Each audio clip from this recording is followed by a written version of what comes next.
अभी क्या देख रहे हैं? नेक्स्ट हाँ तो प्रैक्टिस करिए। प्रैक्टिस करिए।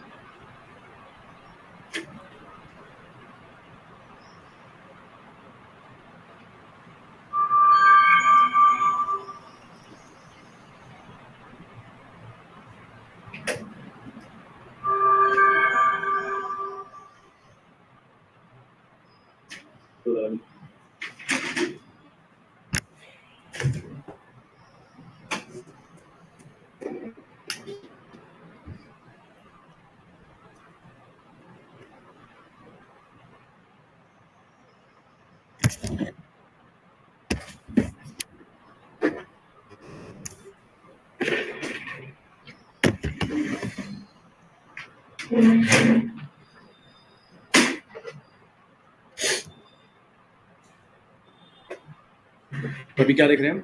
Next are you able to hear me? Good Yes, morning sir. Everyone, अस्सलाम वालेकुम। Sir, your screen Yes, is sir.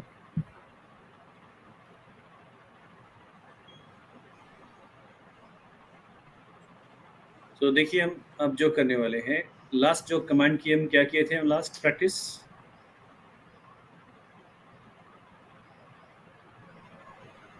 Storage पे किए थे। क्या करे थे हम? स्टोरेज S3 के ऊपर मैं कैसे स्टैटिक वेबसाइट होस्ट करना चाहिए, परमिशन कैसे बकेट पॉलिसी से डिफाइन करना चाहिए, पॉलिसी जो है ना आराम से मिल जाती है ChatGPT से, बताया था हमने। और उसके बाद जो है ना किस तरह से कंटेंट अपलोड करना चाहिए, ऑब्जेक्ट्स बोलते हैं उसको, S3 के ऑब्जेक्ट्स। S3 को बकेट को पब्लिक कैसे बनाना चाहिए, प्राइवेट कैसे बनाना चाहिए, देखिए अपन। तो ये सब सारी जगह देखिए अपन कल के लास्ट प्रैक्टिकल्स में, राइट। तो पूरा मैं होस्टिंग करके आप लोग करके देना था, नहीं दिया आप लोग वेबसाइट होस्टिंग।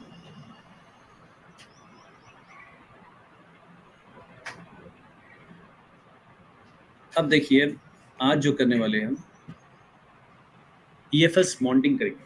रेप्लिका देख लेंगे पहले, रेप्लिकेशन S3 में रेप्लिकेट कैसे करते हैं, लाइफ साइकिल में देखे हम। अब रेप्लिकेशन देखेंगे, रेप्लिकेशंस कैसे करते हैं हम, ये देखिए।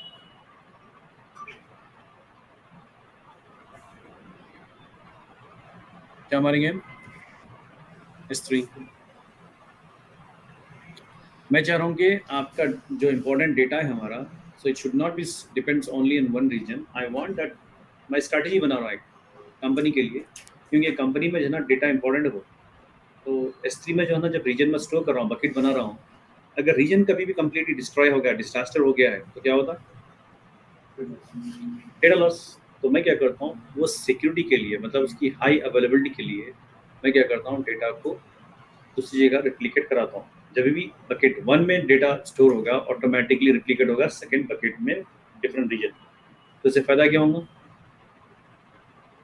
आपकी हाई अवेलेबिलिटी बढ़ जाती है, एप्लीकेशन डेटा की हाई अवेलेबिलिटी बढ़ जाएगी। तो यहाँ पर क्या करेंगे, देखिए यहाँ पर हम करेंगे एक बकेट तो ऑलरेडी क्रिएट कर चुके हैं। क्या नाम से, क्या नाम से बनाया? online bikes. Online bikes, online. Bikes. अब मैं इसको क्रिएट बकेट बोल रहा हूँ। तो वो ऑनलाइन बाइक जो है कहाँ पर बनाए थे हम? कनाडा में काम किए थे लास्ट टाइम, नॉर्थ वर्जीनिया में करते हैं हम। तो क्या करेंगे अब, ओहायो में जाएंगे। कहाँ जाएंगे? पहले कंफर्म कर लेंगे वो बकेट, पहली वाली बकेट कौन से रीजन में, ठीक है। ये डायग्राम आपको समझना है। क्या कर रहे हैं आप, एक बकेट यहाँ पर, एक बकेट यहाँ पर, ये आपका S3 है, ठीक है। ये बकेट से ये बकेट को रेप्लिकेट कराना है। ये रीजन 1 है, ये रीजन 2 है। तो मैं चाह रहा हूँ कंटिन्यूस रेप्लिकेशन होना है। जो भी यहाँ पर हम स्टोर कर रहे हैं डेटा, तो ऑटोमेटिकली यहाँ पर रेप्लिकेट होगा। अगर कल के दिन डिजास्टर हुआ यहाँ पर, there is no problem, again data is available here, I can access from here। तो ये हो गया रेप्लिकेशन का मामला। रेप्लिकेशन मतलब क्या होता है, कंटिन्यूस कॉपी को प्रोसेस को क्या बोलते हैं, रेप्लिकेशन। हम पहले कंफर्म कर लेंगे बकेट को हम हमारी बकेट किस में, नॉर्थ वर्जीनिया में रखी है, ठीक है। अब हम और एक बकेट बना रहे हैं, अलग रीजन बना लेंगे, ओहायो में ले रहा हूँ। बकेट का नाम दे रहा हूँ माई, क्या लिखिए ना, नेटफ्लिक्स बैकअप बकेट, क्या बोलें, नेटफ्लिक्स बैकअप। बकेट क्या रखूंगा मैं, it is recommended AC renewable. अगर आपकी मर्जी आप रखना चाहें तो ये भी रख सकते हैं, बट बेटर क्या है, बकेट पॉलिसी में वो रख रहा हूँ। और यहाँ पर क्या कर रहा हूँ, ब्लॉक ऑल पब्लिक एक्सेस। हाँ, प्राइवेट है मेरी, किसी को एक्सेस नहीं है बाहर से, इंटरनल एम्प्लॉयज़ को चाहिए था। वर्जनिंग एनेबल करता हूँ, रेप्लिकेशन के लिए वर्जन एनेबल करना जरूरी है, और क्रिएट बकेट।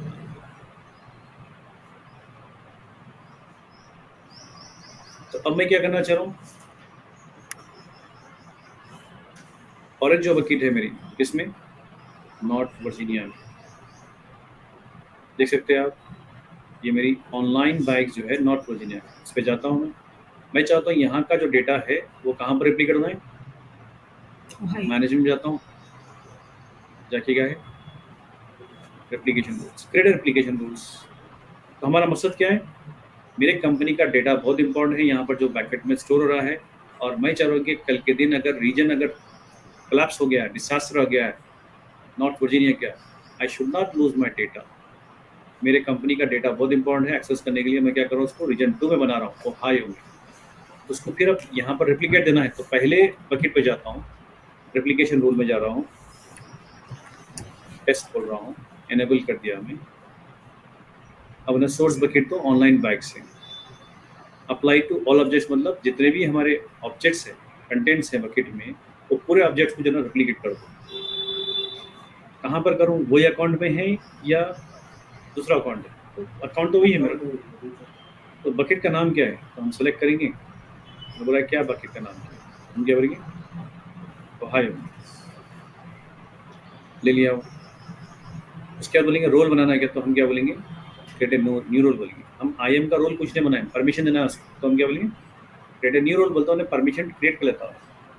तो एक रीजन से दूसरे रीजन को कनेक्ट करने के लिए परमिशन होना जरूरी है, तो रेप्लिकेट करने के लिए हम IAM role permission to one region to other region replication दे दिए। उसके बाद क्या है, समझे कि ना, डेस्टिनेशन क्लास पूछ रहा है, स्टैंडर्ड क्लास में रखो या क्लास कौन सी रखो, तो बोलूँगा भाई इसमें रखो, क्योंकि पैसे ज़्यादा से लेते हैं ना, सेकेंडरी रख रहा हूँ, तो go with what, one zone, cheaper पड़ जाएंगी वो। सेकेंडरी मेरा जो है, सेकेंडरी जहाँ पर रिप्लिकेट हो रहा है ओहायो में, तो मैं क्या चाह रहा हूँ उसको, मैं चाह रहा हूँ कि वो जोन स्टैंडर्ड में नहीं होना चाहिए, क्योंकि एक्सेस नहीं किया जा रहा है। अगर कुछ डिसास्टर हुआ तो कर रहे हैं, जब तक खाली पड़ी रही, तो बेटर क्या है, low cost, one zone A. उसके बाद हम थोड़े ऑप्शंस को इसी डिफॉल्ट रख लेंगे, सेव कर दें, तो क्या होता है, ये चाहता है नॉर्थ वर्जीनिया से ओहायो में जाएगा। कौन सी क्लास बनेंगी, यहाँ पर क्लास करेंगे जोन ए, यहाँ पर कौन सी क्लास है, स्टैंडर्ड क्लास। लोग इस्तेमाल कर रहे हैं इसको, ये बकेट को इस्तेमाल करते हैं, इसलिए स्टैंडर्ड रखिए, इसको कोई भी इस्तेमाल नहीं करे। If something happen to this, it will convert, it is available what here, पूरे लोग इसको कनेक्ट करेंगे। जब आप कर सकते हो एडिट करके स्टैंडर्ड में लगा सकते हो परफॉर्मेंस के लिए, तो यहाँ पर बोला कि यस, जो भी एग्जिस्टिंग अभी मौजूद है वो भी डेटा को रेप्लिकेट कर लो, बोला ठीक है। जनरेट, और रिपोर्ट कहाँ पर डालना है, बोलते मैं क्या कर रहा है, रिपोर्ट कहाँ बनाओ, नेटफ्लिक्स बैकअप बना दो रिपोर्ट, मतलब रेप्लिकेट करने का रिपोर्ट कहाँ बनाओ, रेप्लिकेट कितना हुआ, कौन सी मिस हो गई फाइल, क्या हुआ, रिपोर्ट होना चाहिए ना। और क्रिएट अ न्यू रोल बोलो, रेप्लिकेशन स्टार्ट रहता है।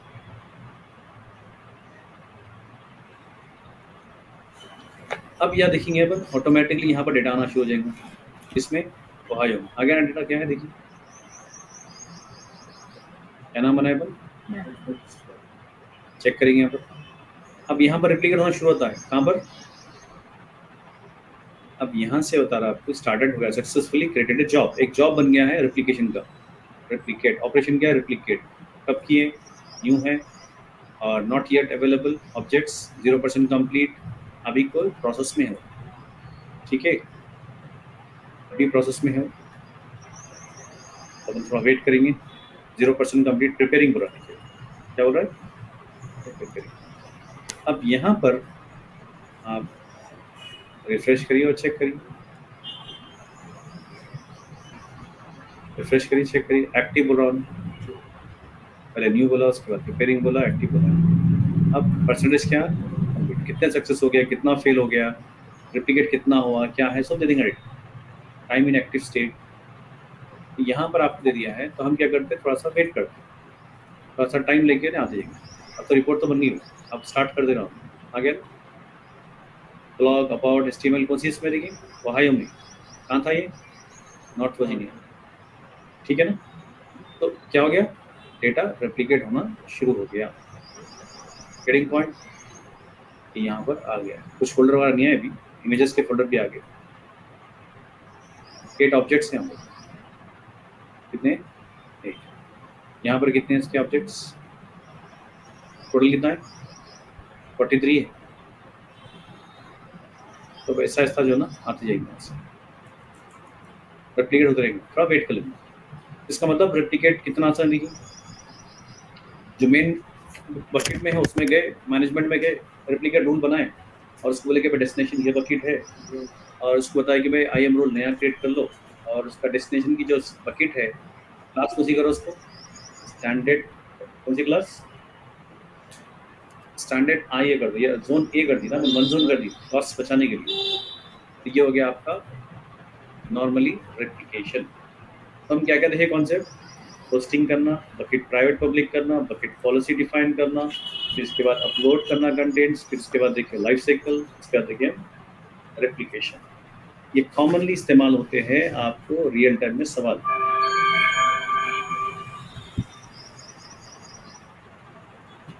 फाइन, अभी हम यहाँ से निकल कर हम अब टॉपिक लेंगे, हम कौन सी टॉपिक, EFS की।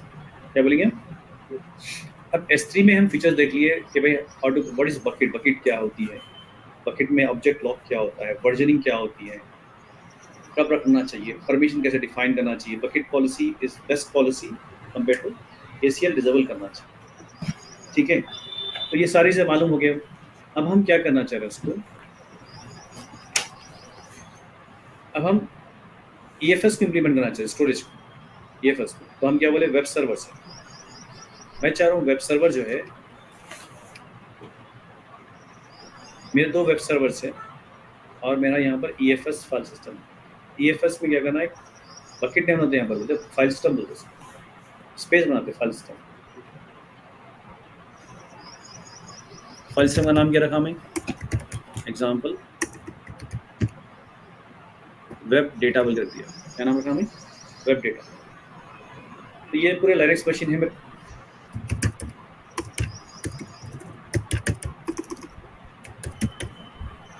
लिनक्स मशीन से। तो यहाँ पर लिनक्स मशीन पे हमारा जो ना वेब सर्वर पड़ा है, ये पूरे सेम मशीन से, क्लस्टर में ही। क्लस्टर का मतलब आइडेंटिकल मशीन, सेम मशीन से।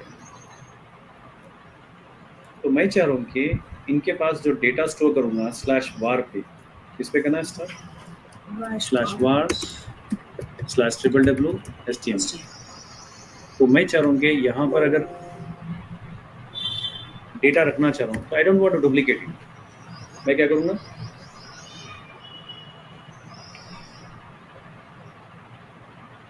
डेटा एक ही बार यहाँ पर अपलोड कर दूँगा। कहाँ पर, ये मशीन पे नहीं करूँगा, यहाँ पर करूँगा।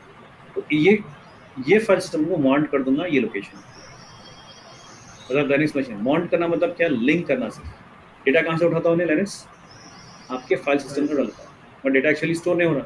इसका मतलब ये डेटा जो 5 GB अगर समझेगा डेटा है यहाँ पर, तो 5 GB रहेगा, वो डेटा डुप्लीकेट नहीं हो रहा है।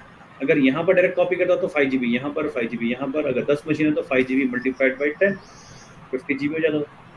डेटा बहुत ज़्यादा स्टोरेज की कॉस्टिंग बढ़ जाती थी। इसलिए हम जो कॉमन डेटा है उसके लिए क्या करना, उसको हमेशा फाइल सिस्टम में डाल के उसको माउंटिंग कर देना। सिंपल आंसर देना है इंटरव्यू में, what is EFS, how do you use your EFS on your real time in business perspective. how do you save the money? Like, how do you use it? So I use this file system basically if I want to go for a common data on a what like multiple machines. So to save that storage capacity, so I'll use what file system. I'll store in a centralized manner data, and I'll mount to that particular machines, so I can save a lot of money on the storage as well as easy to manage. If I want to do the backup of the data, I can manage. I can back up from central machine. I don't want to go for 100 machines. Easily backup, and I can control the data easily. So that's way we use in our business file system. अब कैसे करना practically करना है ना, तो दो machine ले लेंगे अपन वेब सर्वर की, उसके बाद क्या करेंगे, इसका फाइल सिस्टम बनाएंगे, फाइल सिस्टम बना के उसको माउंट कर लेंगे, ठीक है। माउंट जब लिंक होता है ना उसको क्या बोलेंगे, माउंट। माउंट और जो माउंट करते हैं हम, अब लाइनेक्स मशीन और EFS जो कम्युनिकेट करते हैं, कौन से प्रोटोकॉल से करते हैं, कम्युनिकेशन प्रोटोकॉल इंटरव्यू दूसरा आता है NFS, network file system. Communication protocol between the Linux server and an EFS, how they communicate, on what protocol they communicate. They communicate with what? NFS. It's not NFA, NFS. Network file system. ये diagram से आपको मालूम होता है कि mounting इसको बोलते हैं, NFS किसको बोल रहे हैं हम, यहाँ 5 GB डेटा डाले हैं, वेब का डेटा यहाँ पर स्टोर नहीं कर रहे हैं, आपकी HTML, CSS, जावास्क्रिप्ट और समझिए जो भी आपका है, पाइथन का स्क्रिप्ट है, कोई PY है, सब डेटा कहाँ रख रहे हैं, file system. So only one time, that's it. So जो भी मशीन दिखेगा जो माउंटिंग करेगा सबको क्या दिखता है, डेटा यहाँ पर है बोल के बताता, मगर है नहीं, एक्चुअली स्टोर यहाँ पर नहीं करवाए, कहाँ पर करवाए, यहाँ फाइल सिस्टम स्टोर किया। इस तरीके से अपना स्पेस बच गया। अब इसको प्रैक्टिकल करिए। कोई क्वेश्चंस? फाइल सिस्टम समझ रहे हैं? Am I audible to everyone? Yes, sir. Yes, sir. अभी हम चाह रहे हैं कि अपने पास 2 मशीन होना चाहिए प्रैक्टिस अगर डेमो करने के लिए, हम ट्रायल मानना चाहें, हम POC बनाना चाहें। POC का मतलब proof of concept. Proof of companies में हम काम करने से पहले पायलट पर क्या करते हैं, प्रूफ ऑफ कॉन्सेप्ट बनाते हैं। POC मतलब मशीन बना के ना टेस्ट कर लेते हैं। तो एक मशीन ये है और एक मशीन बना लेंगे।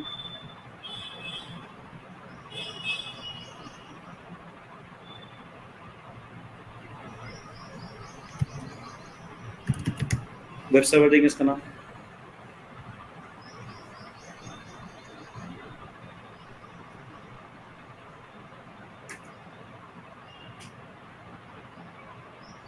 विदाउट कीपर कर रहा हूँ, इनके प्रैक्टिस कर रहा हूँ ना मैं, विदाउट कीपर कर लेंगे। अगर रियल टाइम है तो कीपर बनाना जरूरी है, क्योंकि एक्सटर्नल यूजर्स कनेक्ट करने के लिए कीपर होना जरूरी है। हम यहाँ ही ब्राउजर में कनेक्ट कर ले रहे हैं ना उसको, क्योंकि मैं क्लाउड इंजीनियर हूँ, मेरे को रूट यूजर से लॉगिन किया। अगर आप कोई दूसरा बंदा है जो बाहर से कनेक्ट करा तो कीपर बहुत जरूरी है। कितने मशीन हो गए देखिए, 2 मशीन प्रैक्टिस कर लिए हम। 2 मशीन पे इंस्टॉल क्या करेंगे अपन, वेब सर्वर इंस्टॉल कर देंगे ना। वेब सर्वर मतलब Nginx या HTTPD, ये सॉफ्टवेयर इंस्टॉल कर देंगे तो आपको वेब सर्वर बन जाता हो।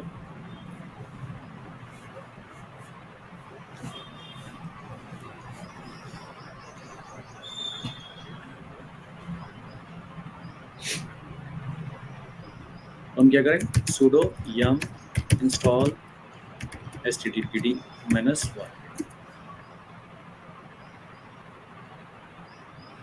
हो गया install. sudo systemctl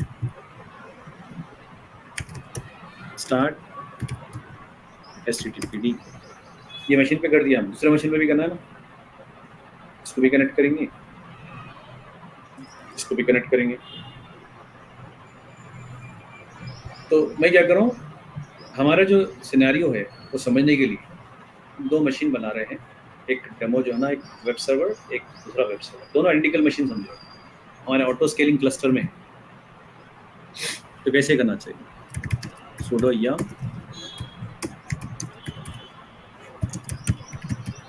install httpd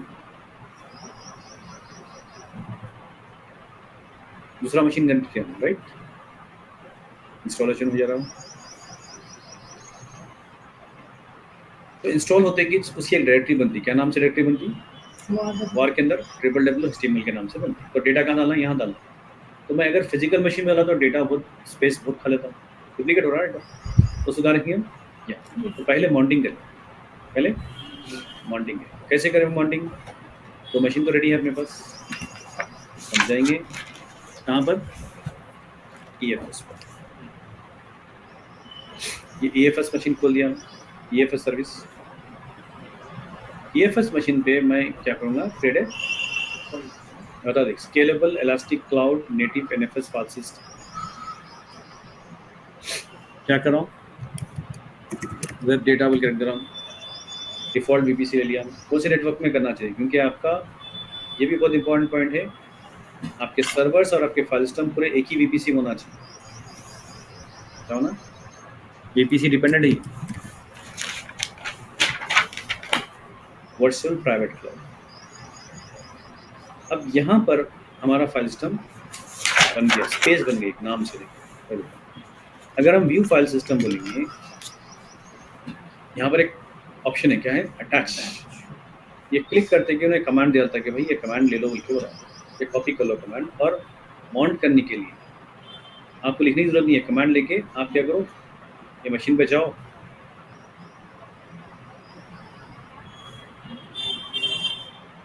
और पेस्ट करो। तो लास्ट में क्या करना अपन, ये EFS है ना, तो /var/www.html, मतलब माउंटिंग क्या करना है, जो डायरेक्टरी है वो डायरेक्टरी दे देना। तो नहीं बोला कि भाई रिजॉल्विंग का मसला चल रहा है, रिजॉल्व नहीं कर सकते, ठीक बोला। अपन क्या करना है, यहाँ पर जाना, माउंट या IP करना है, करके इसको कॉपी कर लेना है, ये मारेंगे फिर से,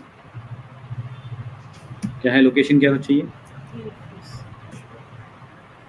/var/www.html, ये कर दिया। तो अब क्या होगा, एरर नहीं देना चाहिए। जब मैं डायरेक्टली mount NFS core ये कमांड मारता हूँ तो ने बोला कि भाई it can not be resolve now, बोल के बोला। रिजॉल्व लगता होने थोड़ा टाइम लगता है उसको, बट मैं जब इससे IP से मारा रुक गया होने, सक्सेस भी नहीं हो रहा हूँ, तो क्या वजह है, दैट्स वेरी इंपॉर्टेंट। EFS का भी क्या होता है, सिक्योरिटी ग्रुप होता है। क्या होता है, तो सिक्योरिटी ग्रुप रोक रहा हूँ नहीं, बिकॉज ये मशीन रिक्वेस्ट कर रहा है उसको, यहाँ से रिक्वेस्ट करना है लाइनक्स मशीन, तो रिक्वेस्ट जब जारी है तो NFS कमांड के थ्रू जारी है, NFS प्रोटोकॉल। तो सिक्योरिटी ग्रुप में क्या एनेबल करना आपने को, अलाउ NFS अलाउ करना सिक्योरिटी ग्रुप में। तो हम देखेंगे यहाँ पर NFS कहाँ पर है, इसको क्लोज कर देंगे, नीचे जाएंगे, नेटवर्क दे रहा ना, नेटवर्क में सिक्योरिटी ग्रुप मालूम होना अपने को। अच्छा, ये मालूम हुआ कि सिक्योरिटी ग्रुप ये है, तो मैं जाके कॉपी करता हूँ उसको और खोलता हूँ VPC के अंदर रहता है ना सिक्योरिटी ग्रुप, तो मैं जाके यहाँ पर VPC में जाता हूँ, तो यहाँ सिक्योरिटी ग्रुप यहाँ पर ऑप्शन है। तो मैं चेक करता हूँ कि भाई जो EFS सिक्योरिटी ग्रुप इस्तेमाल कर रहा है वो सिक्योरिटी ग्रुप कहाँ पर है, उसको कॉन्फ़िगर करने के लिए यहाँ पर ऑप्शन सिक्योरिटी ग्रुप है, यहाँ पर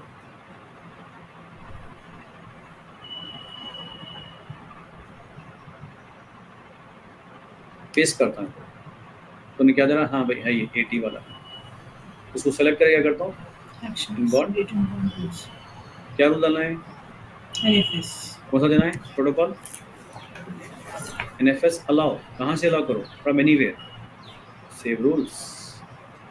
अगर मैं एक बार कर दिया तो देखिए यहाँ पर रुका हुआ है ना, ऑटोमेटिक चले जाता हूँ, क्योंकि रुका क्यों था उन्हें, सिक्योरिटी ग्रुप रोक रहा था उसको, it is not aligning to go to your machine communicate करने के लिए। अब मैं ये कमांड मारा हूँ, जब से रुका हुआ था, अब ऑटोमेटिक क्या करेंगे, उन्हें कनेक्ट हो जाएगा उसका, एंटर मारेंगे, चेक करेंगे हो रहा नहीं हो रहा है, क्योंकि रुक गया ना, पर बता रहा ही नहीं उन्हें कि भाई कनेक्ट हो रहा नहीं हो रहा है, मैं तो अलाउ करिए ना।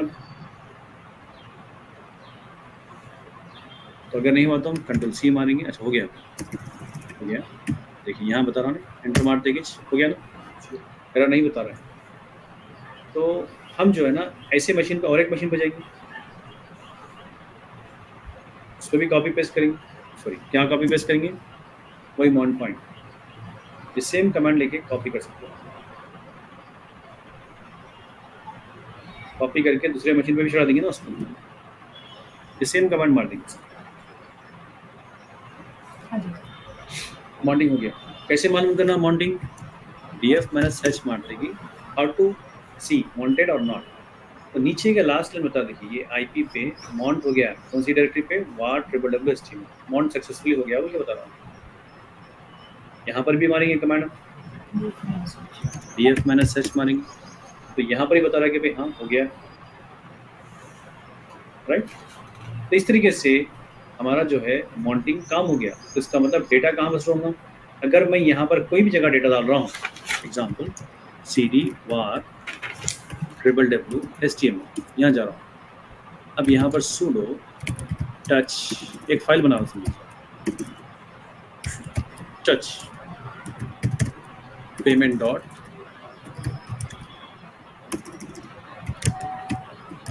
php और sudo touch index dot html, contact dot html, registration dot html, ये कुछ फाइल बनाया है। देखिए यहाँ पर फाइल, इतने फाइल बने। तो एक्चुअली स्टोर कहाँ हो रहा फाइल? क्योंकि मैं अगर ये लोकेशन पे आया तो it is not going to store in the local disk, it is store in where EFS पे होता है। क्या होता है? अगर ये मशीन पे मैं स्टोर किया बनाया ना, अब ये मशीन पे गए तो दिखता, ये मशीन पे भी गए तो दिखता। कैसा दिखेंगे अपन? cd var www html में जाएंगे, ls मारेंगे, क्या दिख रहा? देखिए तो एक्चुअली इन्हें यहाँ पर स्टोर नहीं हुआ, यहाँ पर स्टोर हो गया। ये मॉन्टेड है इसलिए क्या कर रहा है, दोनों को बता रहा हूँ, शैडो कर रहा है। एक्चुअली स्टोर यहाँ पर भी नहीं है, यहाँ पर भी नहीं है। स्टोर कहाँ पर है? ये स्पेस ले रहा हूँ, मॉन्टेड किया ना उसको। तो ये समझना है कि what ever you store here, so it will be stored here into the file system, into the file system. Clear हो गया? प्रूफ करने के लिए अगर अपन जाके एक जगह पे स्टोर करें तो जाके दोनों मशीनों पे, चारों मशीन पे जाके देख रहे हैं तो सेम कंटेंट मिलेगा, क्योंकि डेटा कॉमन कहाँ से आ रहा है? फाइल सिस्टम से, इसलिए कॉमन मिला। Is it clear? Any question from your side? Yes sir. क्या क्वेश्चन है मिली? मॉर्निंग समझ में आ गई? तो पहले तो थ्योरी समझना है, क्यों करते हैं, क्या स्पेस बताया मैं, बिजनेस यूज केस क्या होती है। उसका प्रैक्टिकल करने के लिए हम डेमो के लिए 2 मशीन बना लिए वेब सर्वर की तरह, फिर उसको जो ना एक फाइल सिस्टम बनाए, फिर वहाँ से एक कमांड ले लिया, तो कमांड लेके एग्जीक्यूट कर दिया वहाँ पर, मगर उन्हें रुक गया। रुका मतलब क्या है? सिक्योरिटी ग्रुप ब्लॉक कर रहा है। NFS आपका मतलब EFS का जो ना सिक्योरिटी ग्रुप है, उसके सिक्योरिटी ग्रुप में जाके हम इनबाउंड में क्या करना, NFS अलाउ करना। अलाउ कर दिया तो समझो कि लिनक्स कम्युनिकेट कर सकता है आपके NFS से। Without that, Linux machine cannot communicate to EFS without your security group. Security group में allow करना चाहिए permissions. Is it clear? Yes sir real time में ये कहाँ पे यूज होता है NFS? आप स्टार्ट क्लास ने अटेंड नहीं करेंगे अभी? मैं क्या बताया अगली पहले? रियल टाइम में क्या बताया मैं? क्या आप बोलिए? पहली क्लास स्टार्ट होते कि हम EFS की टॉपिक स्टार्ट करते, क्या बताएं? Can you just say something about that? Example समझिए, मैं आपको लास्ट टाइम थ्योरी क्लास, आप लास्ट क्लास अटेंड नहीं करोगे मैं समझता हूँ, इनके लास्ट थ्योरी क्लास क्या हुआ? EFS, S3 और EBS के डिफरेंस बताए थे। अगर समझे कि आपका प्रोग्रामर, आपका डेवलपर जो ना आपकी एप्लीकेशन दे रहा है आपको कि भाई डेवलप हो गया ले लो बोल के, बोल रहा क्या दिया आपको? HTML, CSS, जावास्क्रिप्ट या जावा के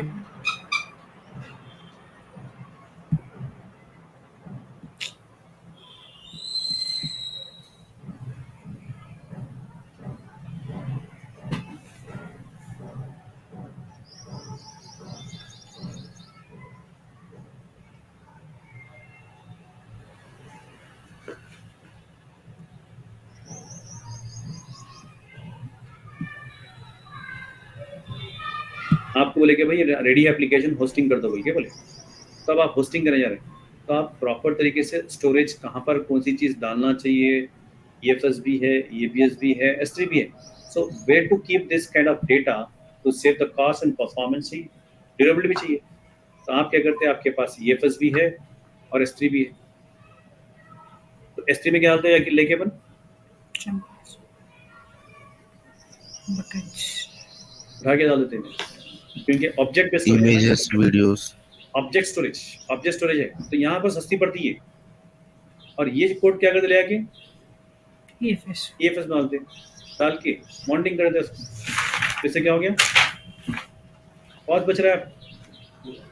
ये डेटा क्यों डाले यहाँ पर, ये ऑब्जेक्ट बेस्ड नहीं होता, रीड एंड राइट ऑपरेशन होते हैं इसके ऊपर, मॉडिफिकेशन होते हैं फाइलों के ऊपर, तो उसको क्या करते हैं NFS ऐसा स्टोरेज है जहाँ पर रीड एंड राइट ऑपरेशन होते हैं, और it can be mounted to multiple server, but S3 can not be mounted to multiple servers. So S3 बनाया गया है रीड ऑब्जेक्ट्स के लिए, खासतौर पे ऑब्जेक्ट डेटाबेस के लिए।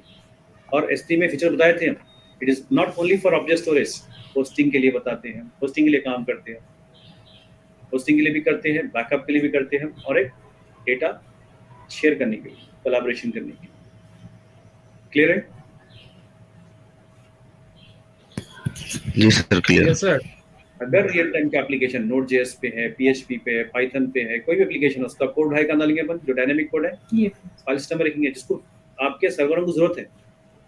डुप्लीकेट करेंगे तो सर्वर पे डायरेक्टली रहेंगे तो क्या डुप्लीकेट होता है और उस पर कॉस्टिंग बढ़ जाती है। कॉस्ट एनालिसिस बहुत जरूरी है, कॉस्ट बचाना। कभी ऐसे काम करके रखते हैं कोई, तो you are going to visit as a consultant and you are going to analyse, oh they are not doing an kind of EFS, you find and you just analyze and you just cut off the cost by doing what, mounting the file system। तो इसमें क्या होता, 50 GB और 1 TB का जो data जो ना सिर्फ 5 GB में काम है। क्यों? फाइल सिस्टम यूज करें।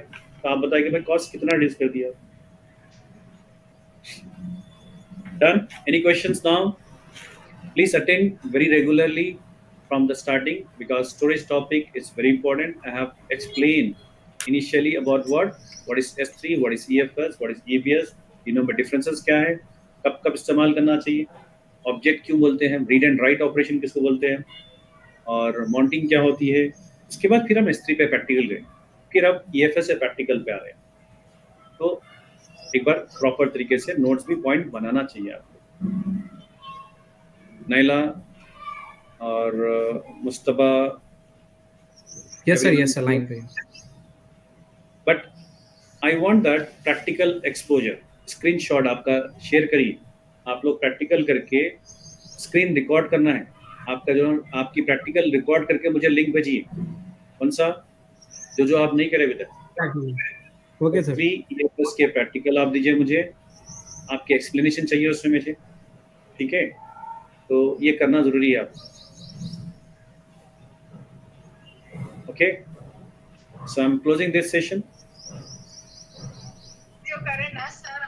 सर हाँ ये बोलिए। जो अपन IAM में एक छोटा बेसिक क्वेश्चन था, हाँ बोलिए। IAM में जो अपन इमेजिंग जैसा कर रहे थे ना, सॉरी, IAM में इमेजिंग नहीं करे हैं, Permissions. EC2 में आपको जो ना EC2 EC2 में इमेज करे अपन, IAM में सिर्फ जी, यूजर ग्रुप परमिशन द्वारा की बात, इमेज का कॉन्सेप्ट नहीं है उसमें। जी हाँ, EC2 में जो इमेज करे अपन, तो वो वाला कॉन्सेप्ट अपन रीजन टू रीजन शिफ्ट कर सकते हैं। Sorry, Migration. Come again. I mean, when we are doing this mounting thing, so basic thing is like image भी तो basic वाला concept है ना, तो वो इस यहाँ पर यूज नहीं कर सकते क्या, पूछना था इमेजिंग वाला। नहीं, अगर इमेज किसके लिए कर रहे हैं हम, ऑपरेटिंग सिस्टम और एप्लीकेशन के लिए कर रहे हैं। ये EFS क्यों कर रहे हैं हम? डेटा के लिए कर रहे हैं। डेटा के लिए। डेटा है, एप्लीकेशन अलग है, ऑपरेटिंग सिस्टम अलग है।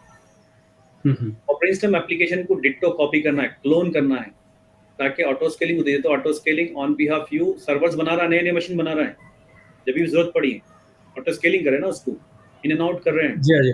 तो उसको इमेज दे दिया, तो क्या करता हूँ, वो इमेज के जरिए एक मशीन बनाता है, जो ऑपरेटिंग सिस्टम एप्लीकेशन आपको चाहिए वो उसी के हिसाब से बना देगा, वो उसके लिए काम करे।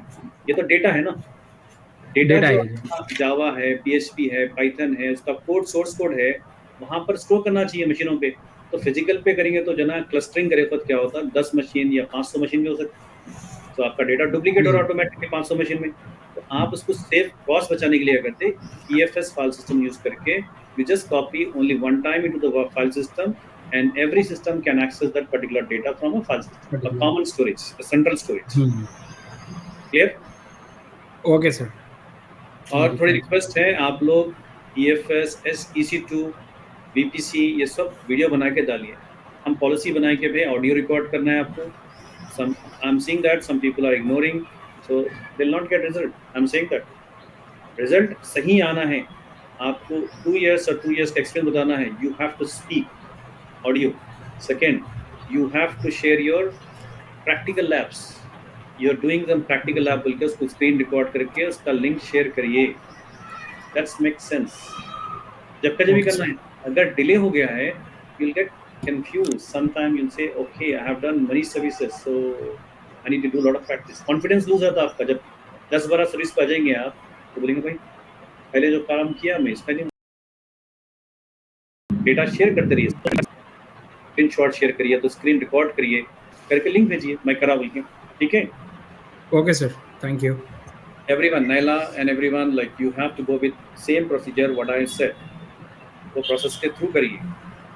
थोड़ा टाइम निकालना जरूरी है सब्जेक्ट के लिए आपको. फाइन. गुफरान आप भी नहीं कर रहे हैं, माज आप भी करना है. इंशाल्लाह कर दो सर. टाइम आपका प्रॉब्लम हो रहा है. जी जी सर. प्रॉब्लम क्या है, क्योंकि पॉइंट टू पॉइंट करेंगे ना, सर्विस प्रॉपर तरीके से 1 घंटा निकालना चाहिए क्लास के बाद, वरना आपको लोड पड़ जाएगा. 3-4 सर्विस एक साथ करेंगे तो कैसा करेंगे. करिए इंशाल्लाह, आज से कर लीजिए, करके वर्कआउट कर लीजिए. ठीक है, चलिए इंशाल्लाह. अस्सलाम वालेकुम. कर लो.